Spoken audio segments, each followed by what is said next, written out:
I'm really delighted to be able to speak about the Whistleblower Award that has been given to Edward Snowden. If I were on the committee making the choice of who was to receive this award, it would take me probably 1.5 seconds at most to have come to the conclusion that he's the only person deserving of this award for this year, because he really does embody whistleblowing in its purest and most noble form.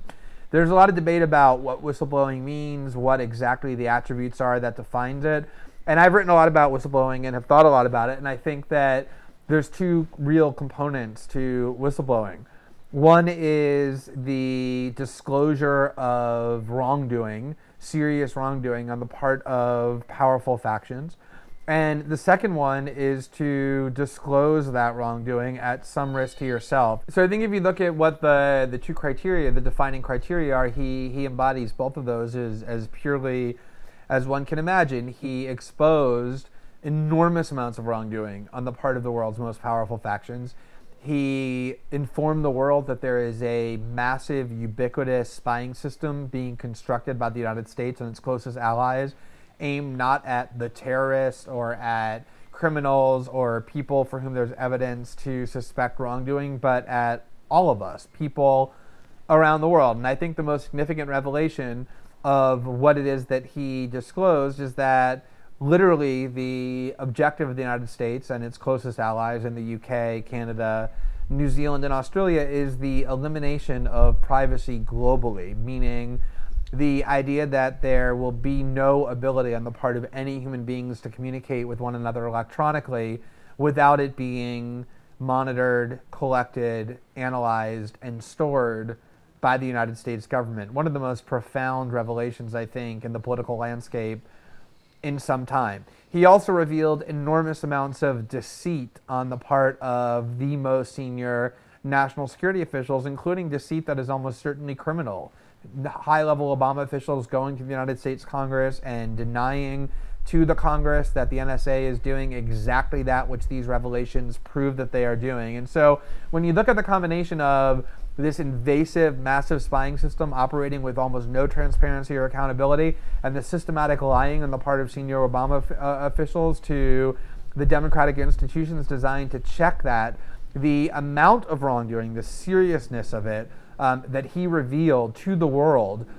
is as significant as it gets. The second attribute, which is the notion that you revealed this wrongdoing at some degree of risk to yourself, self-evidently is something that Edward Snowden embodies as much as, if not more than anybody we've seen in a long time. I still remember so vividly the very first conversation I had with him in Hong Kong, when I asked him whether or not he had thought about the likely consequences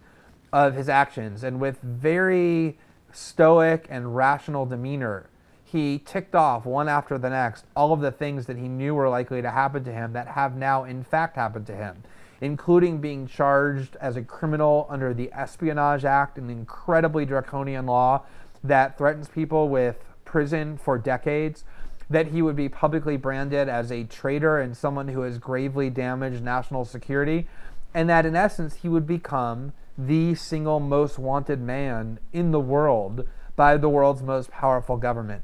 And yet he undertook this course of action knowing that all of those things were likely to happen, because he told me in good conscience he could not sit by quietly and allow privacy and internet freedom to be destroyed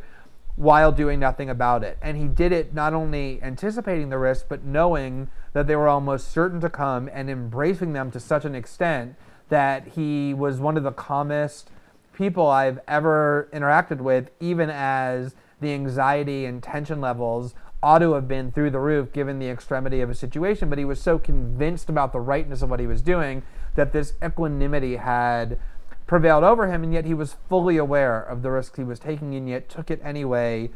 for the public good, which to me is also as pure a whistleblower as it gets. Ultimately, though, I think that what will end up being most significant and most enduring about the whistleblowing of Edward Snowden is not the specific information we end up learning about what the United States and its allies are doing in destroying privacy worldwide, nor will it be the truths about the U.S. media and the world media and their relationship to political power and the way they've allowed these systems to go undetected and unreported for so many years until he had the courage to step forward.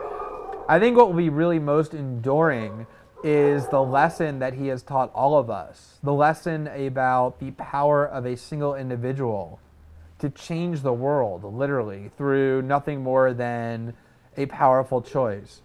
Edward Snowden, 3 months ago, was as ordinary of a person as it gets. He was born into no positions of wealth or power. His parents are middle class or lower employees of the federal government. He had no positions of prestige or special access of any kind. He grew up in a lower middle class background, was just a low-level employee of a national security state when he first entered it. And yet, through the choice that he made, he has literally radically transformed how we understand our relationship to political power, what the position of the United States government is vis-a-vis the entire world. He has triggered massive debates all over the planet about the importance of internet freedom and privacy and the dangers and menace posed by the U.S. surveillance state. Really a single individual who just on his own made a choice that had extreme ripple effects on all sorts of realms that I think to this day are still underappreciated and unknown. And this lesson, that any individual, no matter how formidable the adversary seems, no matter how entrenched the oppressive institution appears to be, can stand up to that institution and challenge it and shine light on it and bring about real change, I think is a lesson that all kinds of people around the world, from very young to very old, on every continent in the earth, will take from this. And there will be untold numbers of people who will be inspired by the courage of Edward Snowden, by the sacrifice that he engaged in, by the principle stand that he took, by the passion and conviction that drove him to do what he did. And it very well may be the case that of all the impact that his conduct ends up having, what he actually ends up revealing will be a small part historically of what we end up learning when we look at all the people who end up inspired by him to come forward, and journalists who end up unafraid to challenge the world's most powerful factions, people being willing to risk all sorts of public smear campaigns and threats of imprisonment and stigmatization and demonization because they saw that Edward Snowden and the people who worked with him were willing to endure that, and to see the enormous amounts of good that they achieved and deciding that they too are willing to do it. So it isn't just the whistleblowing or the risk that he undertook personally that I think will be the most enduring impact of what it is that he did. I think it will be the template that he created, the inspiration that he provided for other people all over the world in all kinds of different realms to do the same. And I think the reason to award whistleblowing and to honor it and to give an award to whistleblowing isn't merely to give that individual the recognition that they are due, but also to send a signal to the world that whistleblowing is something that we honor and that we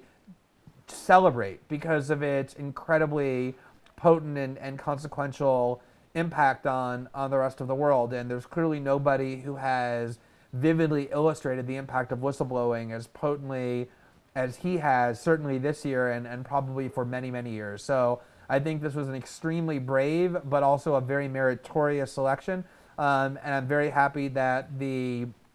Federation and that this group had the courage to name him this. And I'm very glad that this award went to the person who clearly most deserves it for this year, Edward Snowden. Thanks very much for listening and for asking me to share with you some of my thoughts tonight.